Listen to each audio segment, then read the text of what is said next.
Bonjour et bienvenue dans cette vidéo dans laquelle on va voir ensemble comment aujourd'hui vous pouvez optimiser votre site internet de telle sorte à ce que vous puissiez apparaître dans les premiers résultats sur Google avec votre site internet. Mais avant même de passer concrètement aux astuces et aux choses qu'il faut mettre en place pour atteindre cet objectif, c'est important de se demander pourquoi aujourd'hui votre site doit être bien référencé. Et pour ça, j'ai pris un exemple assez simple. Donc là, j'ai pris l'exemple d'un praticien en drainage lymphatique qui est basé à Brive. Pour cette personne-là, ce qui est le plus important, c'est de se positionner sur le mot-clé que de potentiels clients peuvent taper.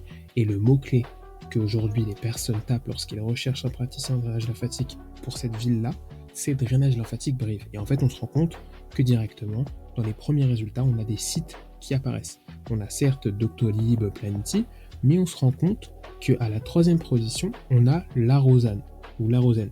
Et La Rosaine, justement, c'est pas un site national, c'est juste une personne qui a bien optimisé son site et qui, grâce à ça, est parvenue à se positionner dans les premiers résultats. Et je peux vous assurer que grâce à ça, il y a des demandes qu'il arrive à obtenir via son site internet tous les mois.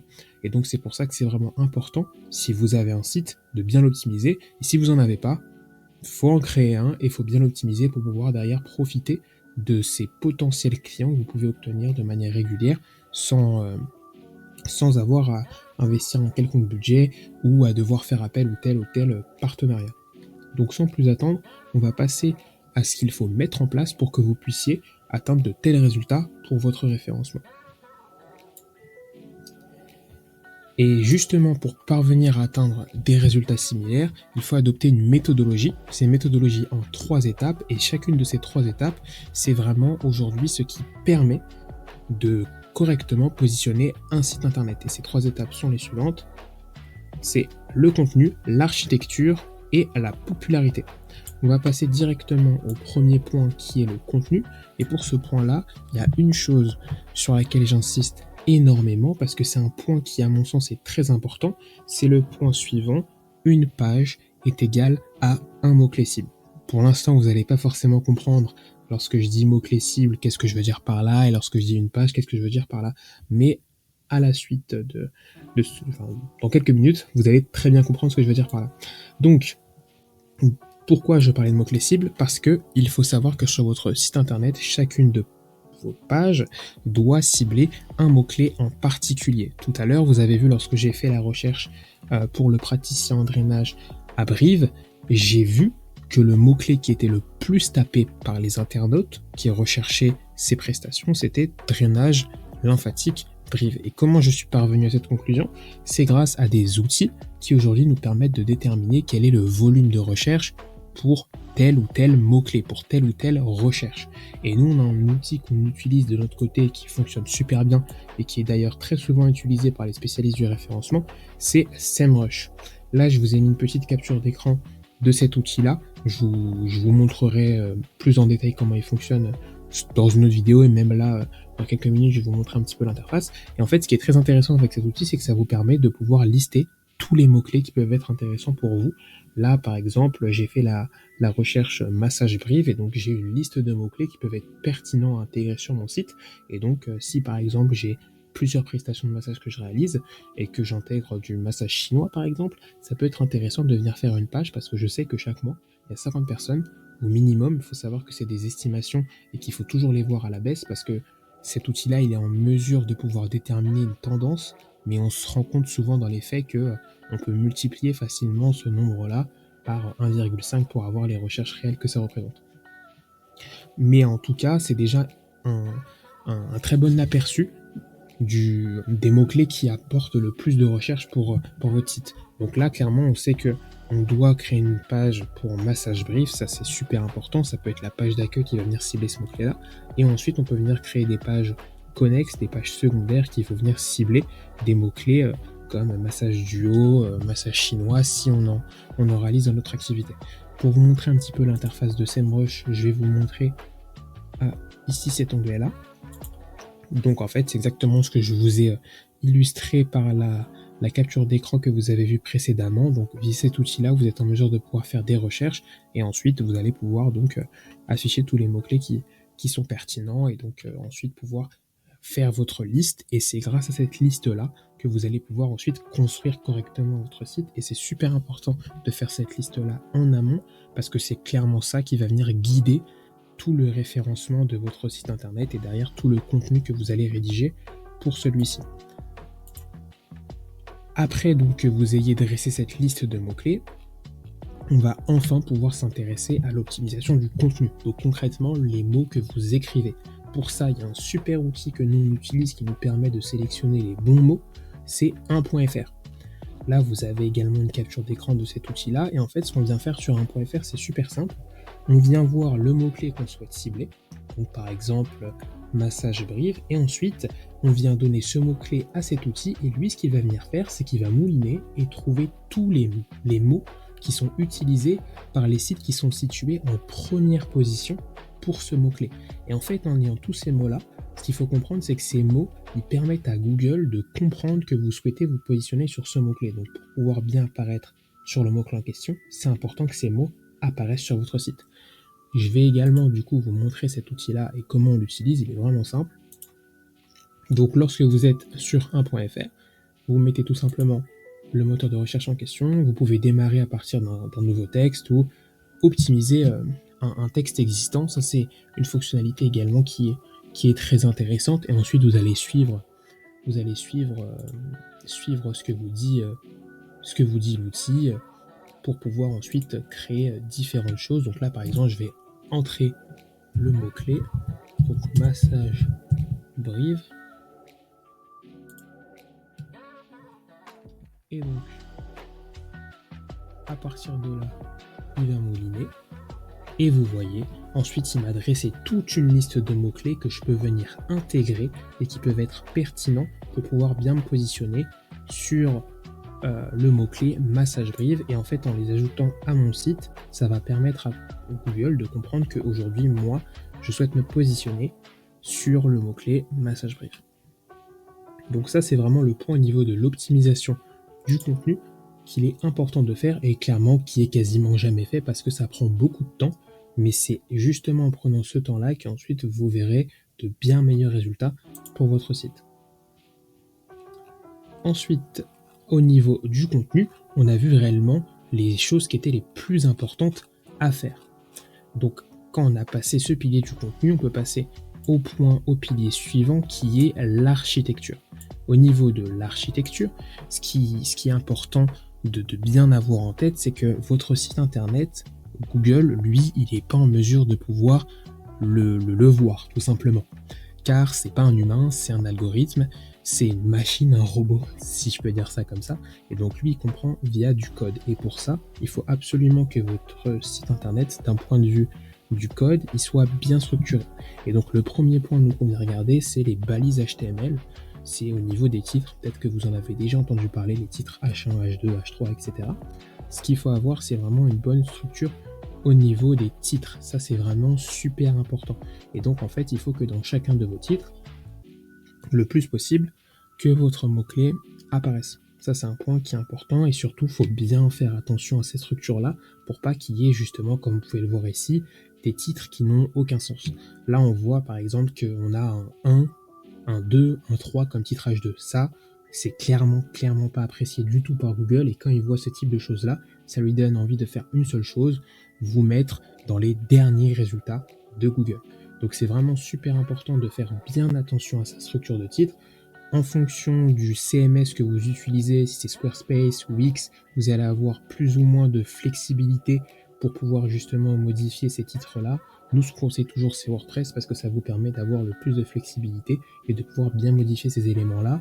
Et quand ils sont justement bien configurés, ça vous permet de partir avec de bonnes bases pour vous faire référencer correctement. Donc nous, on utilise un outil, ça c'est une extension Google qui vous permet d'avoir accès à ces différents éléments-là. Si vous souhaitez avoir le nom de cette extension, n'hésitez pas à le dire en commentaire, je pourrais justement vous la partager. Ensuite, lorsque vous avez bien fait vos structures de titres pour chacune de vos pages, vous pouvez passer donc à un autre point qui cette fois-ci est l'arborescence SEO. L'arborescence SEO, c'est comment est structuré votre titre pour les robots d'indexation de Google. Ce qu'il faut savoir, c'est lorsque vous créez votre page sur votre site internet, l'objectif, c'est qu'elle soit indexée. Indexée, ça veut simplement dire qu'elle apparaisse sur le moteur de recherche Google. Et pour ça, c'est important que vous ayez premièrement configuré ce qu'on appelle la Search Console. C'est un outil qui vous permet justement de pouvoir indexer vos différentes pages et qui sert aussi d'outil d'analyse de l'état du référencement de votre site. Donc c'est important de la configurer, et il faut également que vous ayez sur votre site ce qu'on appelle le sitemap.xml. Le sitemap, c'est une page sur laquelle toutes justement les pages de votre site sont référencées. Et en fait, les outils que Google utilise pour pouvoir indexer votre site internet vont utiliser cette page pour pouvoir accéder à toutes les pages de votre site internet. Donc c'est super important que le sitemap soit créé et bien configuré, parce que sinon vous allez avoir du mal à être indexé. Ensuite, lorsque vous avez une bonne arborescence et que vous avez bien optimisé les balises de votre site, on passe cette fois-ci à un autre point qui est l'optimisation du temps de chargement. Donc pour ça, il y a un site qui s'appelle Google PageSpeed qui vous permet de voir la performance concrètement de votre site internet. Et donc si vous voyez que tout est au vert, c'est que tout est bon. Mais par contre, si vous voyez qu'au niveau des performances, vous êtes au rouge ou au orange, c'est clairement il y aura des choses à venir améliorer, parce que en ce moment, c'est pas encore quelque chose de très très important pour Google, même si ça l'est, mais dans les années qui vont arriver, ça va être de plus en plus important d'avoir un site qui a un temps de chargement qui est court, et donc qui a des signaux au vert pour Google au niveau de ces éléments-là, comme la performance, l'accessibilité, les bonnes pratiques, etc. Et pour justement améliorer votre score, vous avez plusieurs choses que vous pouvez mettre en place, notamment l'amélioration du code de votre site. C'est ce qu'on appelle la minification HTML et JS. Concrètement, ça veut dire quoi? C'est tout simplement améliorer le code de votre site en le rendant plus léger. De cette manière-là, votre site il va pouvoir charger plus facilement, et donc vous allez avoir un meilleur temps de chargement. Et derrière, pour Google, ça va être beaucoup plus positif. Enfin, ça va être un signal positif qui va derrière lui donner envie de mieux vous référencer. Donc ça, c'est vraiment les points sur lesquels il faut venir prêter attention pour pouvoir améliorer l'architecture de son site. Ensuite, lorsque le contenu et l'architecture sont bien mis en place, vous pouvez déjà commencer à avoir des résultats au niveau de votre référencement, surtout si la concurrence n'a pas prêté attention à ces points-là. Mais si vous voulez vraiment avoir des résultats, et surtout des résultats beaucoup plus rapidement que les autres, parce qu'on sait aujourd'hui qu'au niveau du référencement, ça peut prendre du temps, un élément que vous pouvez mettre en place, c'est la popularité. La popularité, c'est tout simplement à quel point votre site est populaire aux yeux de Google. Ce qu'il faut savoir, c'est que l'algorithme de Google, pendant très longtemps, et même je dirais à sa création, ce qui permettait de pouvoir classer correctement les sites internet, c'était le nombre de liens qu'il y avait vers ce site en question. Et ça, c'est encore vrai aujourd'hui. Bon, ça l'est beaucoup moins qu'à l'époque, mais c'est toujours vrai. L'algorithme va toujours avoir beaucoup plus tendance à mettre en avant des sites qui ont beaucoup de liens vers eux. Et donc c'est pour ça que nous, on va venir justement travailler ce point-là. Et ces liens justement dont je vous parlais tout à l'heure, on appelle ça les backlinks. Et donc je vous ai fait un petit schéma juste en dessous pour que vous puissiez bien comprendre que sont les backlinks. Donc un backlink, c'est un lien qui vient d'un autre site web et qui pointe vers votre site web, comme je l'ai expliqué. C'est comme si quelqu'un vous recommandait sur Internet. Et donc cela montre que votre site est populaire, ce qui pousse l'algorithme à mieux le classer dans les résultats de recherche. Et donc là, je vous ai fait un schéma. Un site A fait un lien vers un site B, c'est ce qu'on appelle un backlink. Et donc là, vous allez sans doute me demander, d'accord, j'ai compris, il faut avoir des backlinks pour pouvoir référencer son site correctement et rapidement, mais le problème, c'est que comment je fais pour en avoir? Alors à ce moment-là, vous avez deux solutions. La première solution, c'est votre réseau.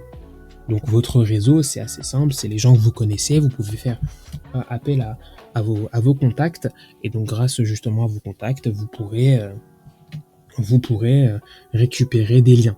Mais vous avez aussi une autre solution, les plateformes de backlink. Donc les plateformes de backlink, ça c'est simple, hein, c'est des plateformes sur lesquelles vous pouvez payer pour que des sites internet fassent des liens vers le vôtre. Donc c'est très intéressant, mais ça a des avantages et des inconvénients, c'est ce que je vous ai listé juste en dessous. Vous allez voir, c'est assez drôle parce que les avantages et les désavantages, pour le coup, sont inversés. Mais donc l'avantage principal des plateformes de backlink, c'est que c'est facile d'obtenir des liens, puisque vous payez et vous avez un lien. Vous avez aussi accès à un nombre illimité de liens, parce que pour le coup, vous vous adressez à des dizaines, des centaines, des milliers de personnes qui mettent leur site à votre disposition sur ces plateformes-là. Mais par contre, ça a un désavantage. Le premier, c'est que c'est payant. Et le deuxième, c'est que c'est pas forcément de qualité. J'entends quoi par qualité? J'entends plutôt le fait que c'est pas thématisé. Aujourd'hui, lorsque vous faites un lien, un des éléments qui est très important, c'est la thématique. Si un site de beauté fait un lien vers votre site de massage, ça va pas être forcément quelque chose de pertinent. Par contre, si un site de massage fait un lien vers votre site de massage, là pour Google, ça va être quelque chose de très très pertinent. Donc c'est une des problématiques qu'on peut avoir avec les plateformes de backlink, c'est que c'est pas forcément toujours facile de trouver un site dans votre thématique pour pouvoir faire un lien dessus. Par contre, avec le réseau, justement, un des avantages, c'est qu'on peut avoir des liens de très bonne qualité, parce que si vous connaissez des praticiens en massage qui ont des sites internet, vous pouvez leur demander de faire des liens vers votre site. C'est aussi également gratuit, vu que vous faites appel à votre réseau. Donc vous pouvez leur demander gratuitement de faire un lien vers votre site. Par contre, comme désavantage, on a le fait que c'est pas illimité. Lorsque vous avez demandé à toutes les personnes de votre réseau, malheureusement, c'est compliqué de demander encore à de nouvelles personnes et ça peut être difficile à obtenir parce que parfois il y a certaines personnes qui ne souhaitent pas ou qui n'acceptent pas faire des liens vers votre site à vous. Mais en tout cas, moi ce que je conseille à chaque fois, c'est de faire un mix des deux parce que, comme vous pouvez le voir, les avantages de l'un sont compensés les désavantages de l'un, sont compensés par les avantages de l'autre. Donc lorsque vous faites un mix des deux, ça vous permet d'avoir un bon profil de backlink qui vous aidera à positionner votre site beaucoup plus rapidement. Donc ça, c'était justement tout le contenu de ce qu'il faut mettre en place pour pouvoir obtenir de très bons résultats en termes de référencement pour votre site internet.